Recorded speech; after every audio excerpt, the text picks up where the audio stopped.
Hello friends, today we're going to read about Dr. Ted. One morning, Ted woke up, got out of bed and bumped his knee. That's not good, thought Ted. I need a doctor.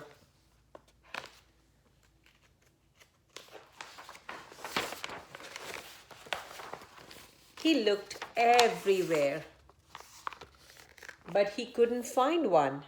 And since Ted couldn't find a doctor,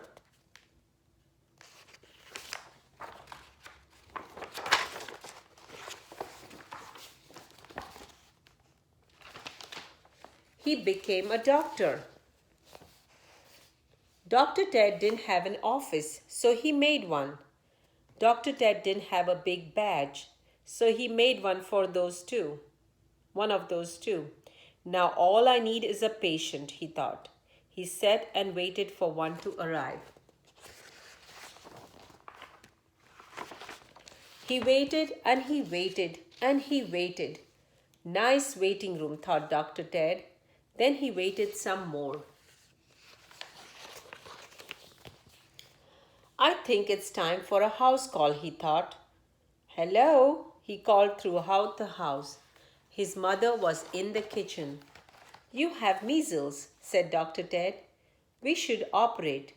Those are my freckles, said his mother. Eat your breakfast.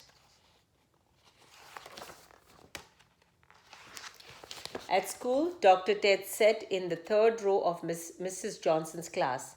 All around him, students coughed and sniffled and sneezed. Dr. Ted smiled. Patients, he thought. The patients were very germy. At lunch, Dr. Ted took their temperatures and measured their blood pressure. He gave them fine medical advice, and then they were very thankful.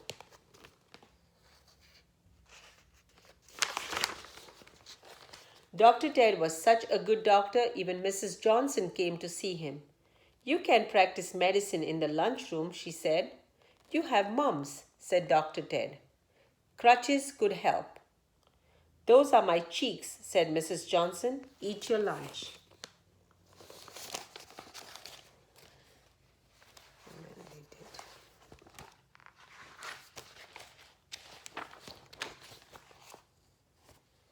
Principal Bingham walked in. Dr. Ted could tell he was very sick. He needed a doctor. We already have a school doctor who visits on Fridays, Principal Bingham said with a smile. You have gingivitis, said Dr. Ted. You need a full body cast.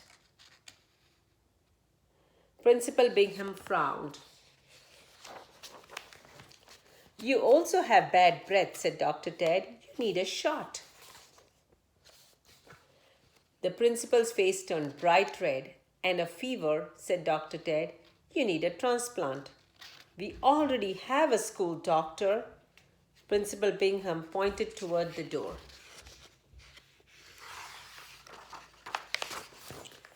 We could do something about that foot odor, said Dr. Ted. Go home, said Principal Bingham. Dr. Ted was very sad. He packed up his big badge and went home. That night, he took 2 cookies and went straight to bed.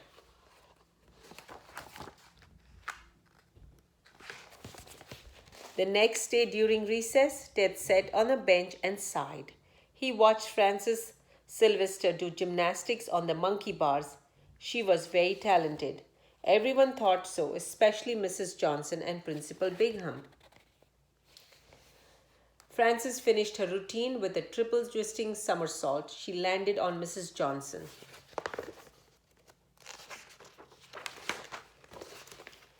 Ouch! Cried Mrs. Johnson. My ankle! Principal Bingham ran this way and that. Help! He yelled.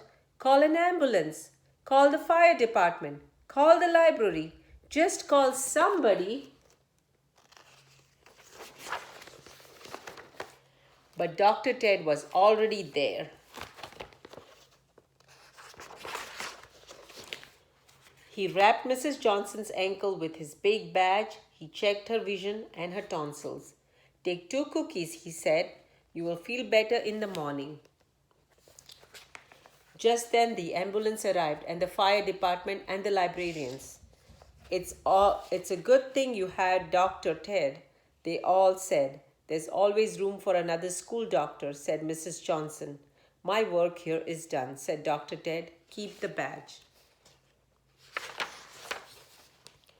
Principal Bingham's face turned bright red.